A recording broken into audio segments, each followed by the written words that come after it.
ನಮಸ್ಕಾರ ಸ್ನೇಹಿತರೆ. ಇವತ್ತು ಭಾನುವಾರ. ಇವತ್ತು ನಾನು ಲೈವ್ ಬರೋ ಉದ್ದೇಶ ತುಂಬ ಸಿಂಪಲ್ ಆಗಿದೆ.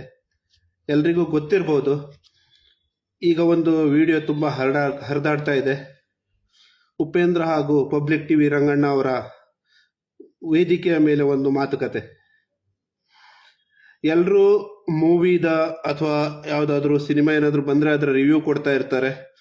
ಆದರೆ ನನಗನ್ಸುತ್ತೆ ಈಗ ನಾವು ಇಂತಹ ಮಾತುಕತೆಗಳ ಬಗ್ಗೆ ರಿವ್ಯೂ ಕೊಡಲೇಬೇಕು.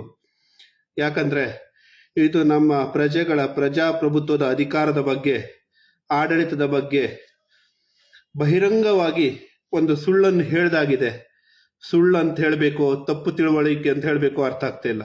ಯಾಕಂದರೆ ಮಾಧ್ಯಮದವರು ಇಷ್ಟು ಚೆನ್ನಾಗಿ ತಿಳ್ಕೊಂಡಿರುವವರು ಹೀಗೆ ಹೇಳ್ತಾ ಇದ್ದಾರೆ ಅಂತ ಹೇಳಿದ್ರೆ ಯಾಕಾಗಿ ಹೇಳ್ತಾ ಇದ್ದಾರೆ, ನಮ್ಮ ಜವಾಬ್ದಾರಿ ಏನು ಅನ್ನೋದು ನಾವು ಅರ್ಥ ಮಾಡ್ಕೊಳ್ಬೇಕು. ನಿಮ್ಗೀಗ ಆ ವಿಡಿಯೋ ತೋರಿಸ್ತೀನಿ, ಕೇಳಿ.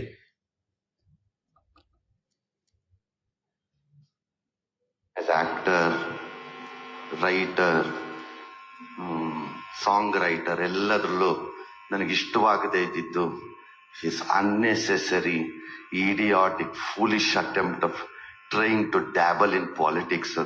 ಅದು ನಮ್ಮ ಕ್ಷೇತ್ರ, ನಿಮ್ಮದಲ್ಲ. ನಮ್ದು ಅಂದ್ರೆ ನ್ಯೂಸ್ ಅಲ್ಲಿ ಅದನ್ನೊಂದು ಟ್ರೈ ಮಾಡಿದ್ದಾರೆ. ಏನೋ ದರ್ಶನ ಇದನ್ನು ನೋಡಿದಾಗ ನಿಮ್ಗೆ ಏನನ್ಸುತ್ತೆ? ಈ ಆಡಳಿತ ವ್ಯವಸ್ಥೆ, ಇವರು ಪೊಲಿಟಿಕ್ಸ್ ಅಂತ ಹೇಳ್ತಾ ಇದ್ರೆ ಒಪ್ಕೊಳ್ಳೋಣ. ಆಡಳಿತ ವ್ಯವಸ್ಥೆ ಯಾರ ಕ್ಷೇತ್ರ? ರಾಜಕಾರಣಿಗಳ ಕ್ಷೇತ್ರನ, ಅಥವಾ ಕೇವಲ ಮಾಧ್ಯಮದವರ ಕ್ಷೇತ್ರನ, ನ್ಯಾಯಾಲಯದ ಕ್ಷೇತ್ರನ, ನ್ಯಾಯಾಂಗ ವ್ಯವಸ್ಥೆ ಕ್ಷೇತ್ರನ, ಕಾರ್ಯಾಂಗ ವ್ಯವಸ್ಥೆಯ ಕ್ಷೇತ್ರ, ಅಥವಾ ಪ್ರಜಾಪ್ರಭುತ್ವ ವ್ಯವಸ್ಥೆ ಪಬ್ಲಿಕ್ನ ಇನ್ವಾಲ್ವ್ಮೆಂಟ್ನ ಕ್ಷೇತ್ರ? ಪಬ್ಲಿಕ್, ನಾವು, ನೀವು, ಉಪೇಂದ್ರ, ಯಾರೇ ಇರಲಿ, ಪ್ರತಿಯೊಬ್ಬನಿಗೂ ಅವಲಂಬಿತವಾದ ಕ್ಷೇತ್ರ ಅಲ್ವಾ? ಯಾಕಂದ್ರೆ ಇದರಲ್ಲಿ ನಮ್ಮ ಹಣದಿಂದ ನಡೆಯೋದಿಲ್ಲಿ, ನಮ್ಮ ಅಧಿಕಾರ ನಡಿಬೇಕು. ರಂಗಣ್ಣ ಹೇಳೋದು ಹೇಗಿದೆ ಅಂತ ಹೇಳಿದ್ರೆ, ಇದನ್ನ ನೀವು ಬಿಟ್ಬಿಡಿ, ಹೇಗೆ ರಾಜಕೀಯ ಹೇಳ್ತಾ ಇದೆ, ನಾವು ನೋಡ್ಕೊಳ್ತೀವಿ, ಇದು ನಮ್ಮ ಕ್ಷೇತ್ರ ಅಂದ್ರೆ ಈ ಹೊಲಸು ರಾಜಕೀಯ ಅಂತಲೇ ಹೇಳ್ತೀನಿ. ಈ ರೀತಿ ಆಗ್ಲಿಕ್ಕೆ ಕಾರಣ ಕೇವಲ ರಾಜಕಾರಣಿಗಳು ಮಾತ್ರ ಅಲ್ಲ, ಈಗ ಮಾಧ್ಯಮದವರು ನಾವು ಕೂಡ ಇದಕ್ಕೆ ಕಾರಣ ಅಂತ ಬಹಿರಂಗವಾಗಿ ಹೇಳ್ತಾ ಇದ್ದಾರ. ಇದಕ್ಕೆಲ್ಲ ಕಾರಣ ನಾವು ನೀವು ಜವಾಬ್ದಾರಿ ತಗೊಳ್ದೇ ಇರೋದು, ನಾವು ನೀವು ಮಾತಾಡದೇ ಇರೋದು. ಇನ್ನು ನೋಡಿ, ಇನ್ನು ಮುಂದೆ ಇದೆ. ಇದಕ್ಕೆ ಉಪೇಂದ್ರ ಯಾವ ರೀತಿ ನಮಗೋಸ್ಕರ ಉತ್ತರ ಕೊಟ್ಟಿದ್ದಾರೆ ಅಂತೇಳಿ.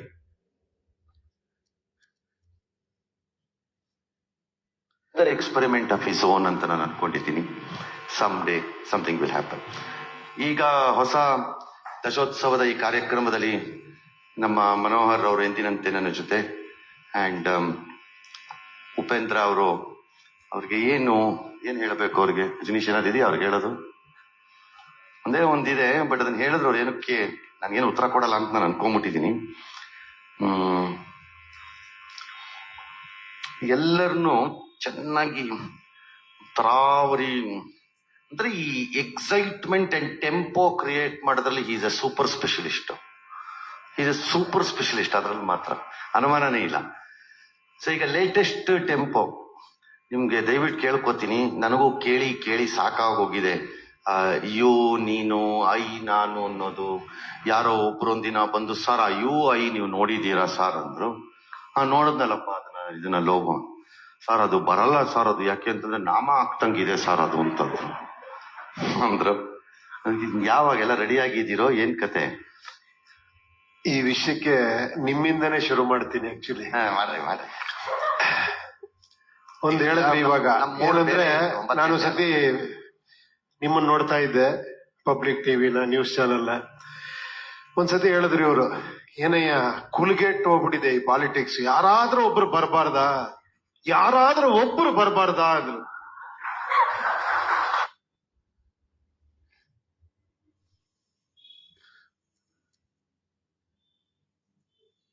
ನೋಡಿ, ಯಾರಾದ್ರೂ ಒಬ್ರು ಬರಬಾರ್ದಾ ಅಂದ್ರೆ ಇಂತಹ ಮಾಧ್ಯಮದವರಿಗೆ ಇನ್ನೂ ಕೂಡ ಪ್ರತಿಯೊಬ್ಬ ಪ್ರಜಾಪ್ರಭುತ್ವದಿಂದ ಬದಲಾವಣೆ ಬರುತ್ತೆ ಅಂತ ನಂಬಿಕೆ ಇಲ್ಲ. ಯಾರೋ ಒಬ್ಬ ಬರಬೇಕು, ಯಾರೋ ಒಬ್ಬ ಉದ್ಧಾರ ಮಾಡಬೇಕು, ಅಥವಾ ಯಾರೋ ಒಬ್ಬ ಬಂದು ಅದನ್ನ ಸರಿ ಮಾಡ್ತಾನೆ ಅಂತ ನಂಬಿಕೆ. ಅದ್ರಲ್ಲೂ ಕಾಮಿಡಿ ಇರೋದು ಮುಂದೆ ನೋಡಿ. ಯಾರೋ ಒಬ್ಬ ಬರ್ತಾನೆ ಅಂತ ಹೇಳಿದ ಕೂಡಲೇ ಕಾಲೆಳೆಯೋದು ಇದೇ ಮಾಧ್ಯಮದವರು.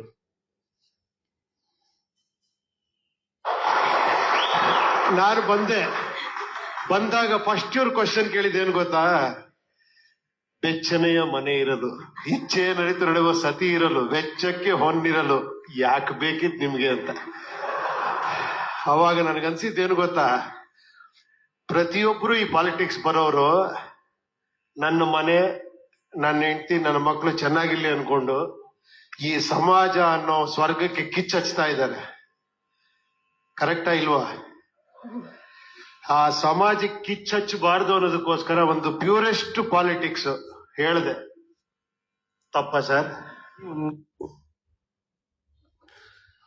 ನೋಡಿ, ಉಪೇಂದ್ರ ಆಡಳಿತದಲ್ಲಿ ಬಂದಿಲ್ಲ, ಉಪೇಂದ್ರ ರಾಜಕೀಯದಲ್ಲಿ ಬಂದಿಲ್ಲ. ಉಪೇಂದ್ರ ತನ್ನೊಳಗೆ ಪ್ರಜಾಕೀಯನ್ನ ಅರ್ಥ ಮಾಡಿಕೊಂಡು ಪ್ರತಿಯೊಬ್ಬನು ಕೂಡ ಪ್ರಜಾಕೀಯವನ್ನು ಅಳವಡಿಸಿಕೊಳ್ಳಲಿ ಅಂತ ಹೇಳಿ ವೇದಿಕೆ ಮಾಡಿಕೊಟ್ಟಿದ್ದಾನೆ. ಅಂದ್ರೆ ಯಾರೋ ಬಂದು ಉದ್ಧಾರ ಮಾಡಲ್ಲ, ಉಪೇಂದ್ರ ಬಂದು ಕೂಡ ಉದ್ಧಾರ ಮಾಡಲ್ಲ. ಉದ್ಧಾರ ಆಗ್ಬೇಕಾಗಿರೋದು ನಾವು ಪ್ರತಿಯೊಬ್ಬನು ಇದ್ರ ಜವಾಬ್ದಾರಿ ತಗೊಂಡ್ರೆ ಮಾತ್ರ ಅದಕ್ಕೆ ಅರ್ಥ ಇದೆ. ಮುಂದಿನ ನೋಡಿ, ಸರಿಯಾಗಿ ಕೇಳಿಸ್ಕೊಳ್ಳಿ. ನೀವು ಹೇಳಿದ ತಪ್ಪಿಲ್ಲ, ಬಟ್ ನಾನು ಹೇಳಿದಾಗ ನೀವು ಬರ್ತೀರಿ ಅಂತ ಲೆಕ್ಕ ಹಾಕಿರ್ಲಿಲ್ಲ. ನಾನು ಬಂದೇ ಇಲ್ಲ. ಕೇಳಿ ಇಲ್ಲೇನಂದ್ರೆ, ಪ್ರತಿಯೊಬ್ರು ಪಾಲಿಟಿಕ್ಸ್ ಬರೋರು ಏನೋ ಒಂದು, ನಾನು ಗೆಲ್ಬೇಕು, ನಾನ್ ಸಾಧಿಸ್ಬೇಕು, ನಾನ್ CM ಆಗ್ಬೇಕು, ಗುರಿ ಇಷ್ಟೇ. ಆಕ್ಚುಲಿ ಪಾಲಿಟಿಕ್ಸ್ ಅಂದ್ರೆ ಏನು? ನಾನ್ ಜನಕ್ಕೆ ಏನ್ ಮಾಡ್ತೀನಿ, ಜನಕ್ಕೆ ಏನ್ ಬೇಕು, ಜನ ಹಿಂಗ್ ಗೆಲ್ಬೇಕು, ಇದು ತಾನೇ ಮುಖ್ಯ. ಅದು ಹೇಳಿದಾಗ ರೀ ಅರ್ಥನೇ ಆಗ್ತಿಲ್ಲ ರೀ, ಕನ್ಫ್ಯೂಷನ್ ನಿಮ್ದು ಅಂತಾರೆ ಕೆಲವ್ರು ಹೇಳೋದು. ಜನ ಗೆಲ್ಬೇಕು ಅನ್ನೋದು ಅರ್ಥ ಆಗ್ತಿಲ್ಲ ಅಲ್ವಾ? ನಾನು ಗೆಲ್ಬೇಕು, ನೀನು ಗೆಲ್ಬೇಕು ಅನ್ನೋದು ಅರ್ಥ ಆಗ್ತಿಲ್ಲ. ಯಾಕೆ ಗೊತ್ತಾ? ನಾವು ಜನ ಅನ್ನೋದು ನಾವು ಮರ್ತು ಬಿಟ್ಟಿದ್ದೀವಿ. ಯಾರೋ ಬಂದು ಉದ್ಧಾರ ಮಾಡ್ತಾರೆ, ಅವ್ರ ಜವಾಬ್ದಾರಿ ಅವ್ರು ಮಾಡಬೇಕು. ನಾನು ಯಾಕೆ ಉದ್ಧಾರ ಆಗಕ್ಕೆ ನಂಗೆ ಮನ್ಸು ಬರಲ್ಲ? ನಾನು ಉದ್ಧಾರ ಆಗೋ ದಾರಿ ಇದ್ರೂ ಅದನ್ನ ಯಾಕೆ ನಾನು ನೋಡ್ಕೊಳ್ಳಲ್ಲ? ನಂದು ಇಷ್ಟು ಲಕ್ಷ ಕೋಟಿ ಟ್ಯಾಕ್ಸ್ ಪ್ರತಿ ವರ್ಷ ಹೋಗುತ್ತೆ ಅಂದ್ರೆ ನನ್ನ ಹಣ ಹೋಗ್ತಾ ಇರೋದು ನನ್ಗೆ ಗೊತ್ತಿಲ್ಲ ಅಲ್ವಾ? ನನ್ಗೆ ಗೊತ್ತಿದ್ರೆ ನಾನು ಮಾಡ್ತೀನಿ, ಅದೇ ಗೊತ್ತಿಲ್ಲ ಆದ್ರೆ ಅದೇ ತಿಳ್ಕೊಳ್ಳೋ ಪ್ರಯತ್ನ ಮಾಡ್ಕೊಳ್ಳೋದು ಕೂಡ ನನ್ನ ಜವಾಬ್ದಾರಿ ಅಲ್ವಾ?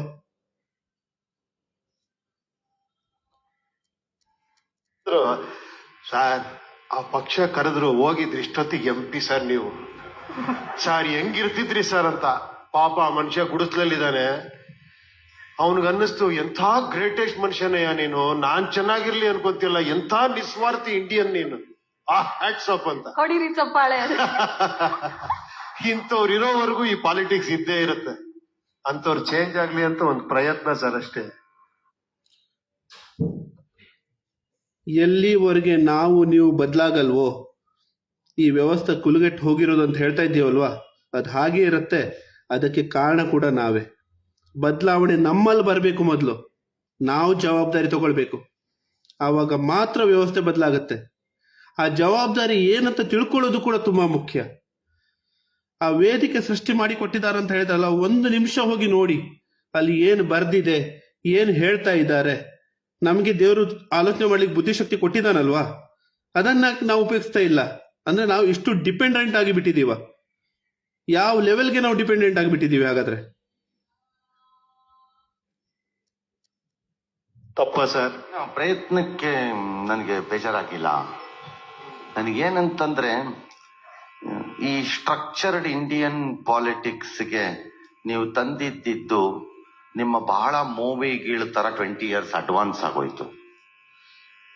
ನಿಮ್ದು ಬಹಳ ಮೂವಿ, ನಿಮ್ ಥಾಟ್ ಪ್ರೊಸೆಸಸ್ ಏನಿದೆ ಮೂವೀಸ್ ಅಲ್ಲಿ ಅಥವಾ ಲಿರಿಕ್ಸ್ ಅಲ್ಲಿ ಅಥವಾ ರೈಟಿಂಗ್ ಅಲ್ಲಿ, ಥಾಟ್ ಅಲ್ಲಿ ಸ್ವಲ್ಪ ಅಡ್ವಾನ್ಸ್.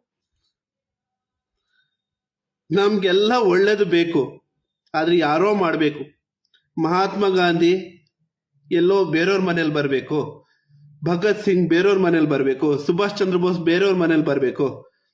ನಾವೆಲ್ಲ ನಮ್ಮ ಜವಾಬ್ದಾರಿಯನ್ನ ಸರಿಯಾಗಿ ನಿಯತ್ತಾಗಿ ನಿಭಾಯಿಸಿದ್ರೆ ಯಾರ್ದೋ ಮನೆಯಲ್ಲಿ ಯಾರು ಬರ್ಬೇಕಂತಿಲ್ಲ. ನಾವು ಮಾಡೋ ಸಿಂಪಲ್ ವಿಷಯ ಅವರು ಬರ್ದೇ ಇರದೆ ಪ್ರತಿಯೊಂದು ಮನೆಯಲ್ಲಿ ಅವರು ಬರ್ದೇ ವ್ಯವಸ್ಥೆ ಸರಿಯಾಗಿ ಆಗುವಾಗ ಮಾಡುತ್ತೆ ಅಲ್ವಾ? ಅದು ನಮ್ಗಿನ್ನೂ ಆಲೋಚನೆ ಬಂದಿಲ್ಲ. ಬರಬೇಕು, ಅವನಿಗೆ ಜೈಕಾರ ಅನ್ಬೇಕು, ಆವಾಗ ನಮಗೆ ಖುಷಿ. ನಾವು ಹಿಂಬಾಲಕ ಮನಸ್ಥಿತಿಯವರು ಅಂತ ನಾವು ಒಪ್ಕೊಂಡು ಬಿಟ್ಟಿದ್ದೀವಿ. ಆಯ್ತು.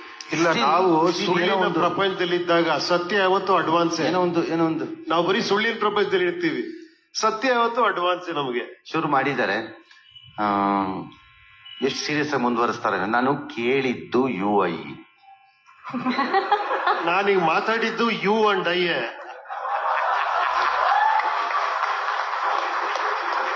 It is you and I, it is our problem. ಸರಿ, ನಾನ್ ಕೇಳಿದ್ದು ಅದೇನ್ ರೆಡಿ ಆಯ್ತಾ, ಅದೇನ್ ಕತೆ ಅದ್ರದ್ದು, ಏನಾದ್ರು ಹೇಳಿಪ್ಪ. ರೆಡಿ ಆಟಮ್ ಬಾಂಬ್ ತರ ಆಗ್ತಿದೆ ಸರ್. ನೀವು ಫ್ಲಾಶ್ ಮಾಡ್ತೀವಿ ನೋಡಿ.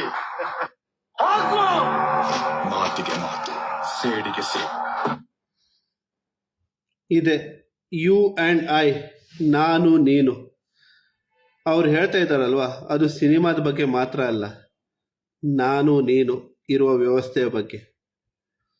ಒಂದು ವಿಷಯ ಹೇಳ್ಬೇಕಂತ ಹೇಳಿದ್ರೆ, ಲಾಸ್ಟ್ ಚುನಾವಣೆಯಲ್ಲಿ ಪ್ರಜಾಕೀಯ ಪಕ್ಷಕ್ಕೆ ತುಂಬ ಕಡಿಮೆ ಮತ ಬಂತು, ಅಂದ್ರೆ ಒಂದು 40,000 ಓಟ್ ಬಂತು. ಆಗಿರೋದು ಒಳ್ಳೇದಕ್ಕೆ. ಯಾಕಂತ ಹೇಳಿದ್ರಿ, ಅದ್ರ ನಂತರ ಇವತ್ತು ನೋಡ್ತಾ ಇದ್ದೀನಿ, ನನ್ನ ಜವಾಬ್ದಾರಿ ಏನು, ನಾನು ಜವಾಬ್ದಾರಿ ತಗೊಳ್ಬೇಕು, ಪ್ರಜಾಕೀಯ ಅಂದ್ರೆ ಹೇಳಿದ್ರೆ ಸಾಕಾಗಲ್ಲ ಅಂತ ಪ್ರಜಾಕೀಯರ ಅರ್ಥ ಮಾಡ್ಕೊಂಡು ಅವ್ರಿಗೆ ಗೊತ್ತಾಗಿದೆ. ಹಾಗೂ ಅವರು ಮುಂದೆ ಬರ್ತಾ ಇದ್ದಾರೆ. ಜವಾಬ್ದಾರಿಯಲ್ಲಿ ವಿಚಾರಗಳಲ್ಲಿ ಒಗ್ಗಟ್ಟಾಗ್ತಾ ಇದ್ದಾರೆ. ನಿಧಾನ ಆದ್ರೂ ಸರಿ, ನನ್ನ ಜವಾಬ್ದಾರಿ ಏನು ಎಂದು ಅರ್ಥ ಮಾಡ್ಕೊಳ್ಳೋ ಪ್ರಜೆಗಳು ಜಾಸ್ತಿ ಆಗ್ತಾ ಇದ್ದಾರೆ. ಸಮಾಜ ಬದಲಾಗ್ತಾ ಇದೆ, ಹಾಗೂ ಹಾಗೇ ಆಗತ್ತೆ. ರಾಜಕೀಯ ಎಷ್ಟೇ ಪ್ರಯತ್ನ ಮಾಡಲಿ, ವ್ಯವಸ್ಥೆ ಬದಲಾಯಿಸುವುದು ಪ್ರಜೆಗಳು ಮಾತ್ರ, ಹಾಗೂ ಪ್ರಜೆಗಳು ಅದನ್ನು ಸರಿಯಾಗಿ ಬದಲಾಯಿಸ್ತಾರೆ. ನನಗೆ ಏನು ಬೇಕು ಅನ್ನೋದು ಅರ್ಥ ಆದ ವ್ಯಕ್ತಿಗಳು ಅದನ್ನು ಪಡೆಯುವ ಪ್ರಯತ್ನ ಮಾಡ್ತಾರೆ. ಪ್ರಯತ್ನ ಇಲ್ಲದೆ ಯಾವುದು ಸಿಗಲ್ಲ, ಇದನ್ನ ಪ್ರಜೆಗಳೇ ಮಾಡ್ತಾರೆ. ಅದ್ರ ಜೊತೆಗೆ ಆ ಪ್ರಾಮಾಣಿಕತೆ ಇಲ್ವಾ, ಅದು ಬಂದೇ ಬರುತ್ತೆ. ಇಲ್ಲ, ಜನ ಸರಿ ಇಲ್ಲ, ವ್ಯವಸ್ಥೆ ಸರಿ ಇಲ್ಲ, ಎಲ್ಲ ಇರೋದು ಹಾಗೆ ಅಂತ ಹೇಳ್ತಾರಲ್ವಾ, ಅವರಿಗೆ ಪ್ರಾಮಾಣಿಕತೆಯ ಕಡೆಗೆ ಬರ್ಲಿಕ್ಕೆ ಇಷ್ಟ ಇಲ್ಲ, ಅಥವಾ ಅವರು ಆ ರಾಜಕೀಯ ವ್ಯವಸ್ಥೆಯಿಂದ ಲಾಭ ಪಡ್ಕೊಳ್ತಾ ಇದ್ದಾರೆ. ಇದನ್ನ ಅರ್ಥ ಮಾಡ್ಕೊಳ್ಳಿ. ನಿನ್ ಕೈಯಲ್ಲಿ ಆಗಲ್ಲ, ನನ್ನ ಕೈಯಲ್ಲಿ ಆಗಲ್ಲ ಅಂತ ಹೇಳ್ತಾರಲ್ವಾ, ಅವರಿಗೆ ಒಳ್ಳೇದು ಆಗೋದು ಅಗತ್ಯ ಇಲ್ಲ. ಅಂಥವ್ರಿಗೆ ಕಿವಿ ಕೊಡ್ತೀರಾ, ಅಥವಾ ಆಗತ್ತೆ ಅನ್ನೋದನ್ನ ಅರ್ಥ ಮಾಡ್ಕೊಂಡು ಹೇಗೆ ಆಗ್ಬೇಕು ಅನ್ನೋದ್ರ ಬಗ್ಗೆ ಪ್ರಯತ್ನ ಮಾಡ್ತೀರಾ ಅನ್ನೋದು ನಂದು ನಿಮ್ದು ಆಯ್ಕೆ ಆಗಿರ್ಬೇಕು ಅಷ್ಟೆ. ಅರ್ಥ ಆಗಿದೆ ಅಂದ್ಕೊಳ್ತೀನಿ. ಧನ್ಯವಾದಗಳು. ನಿಮ್ಮ ಪ್ರಶ್ನೆಗಳಿದ್ರೆ ಕಮೆಂಟ್ನಲ್ಲಿ ತಿಳಿಸಿ. ನನಗೆ ಸಾಧ್ಯವಾದಷ್ಟು ನಾನು ಉತ್ತರ ಕೊಡ್ಲಿಕ್ಕೆ ಪ್ರಯತ್ನ ಮಾಡ್ತೀನಿ. ಇಲ್ದಿದ್ರೆ ಜವಾಬ್ದಾರಿಯುತ ಪ್ರಜೆಗಳು ಖಂಡಿತ ಇದನ್ನು ಮಾಡ್ತಾರೆ. ಮತ್ತೆ ಸಿಗೋಣ.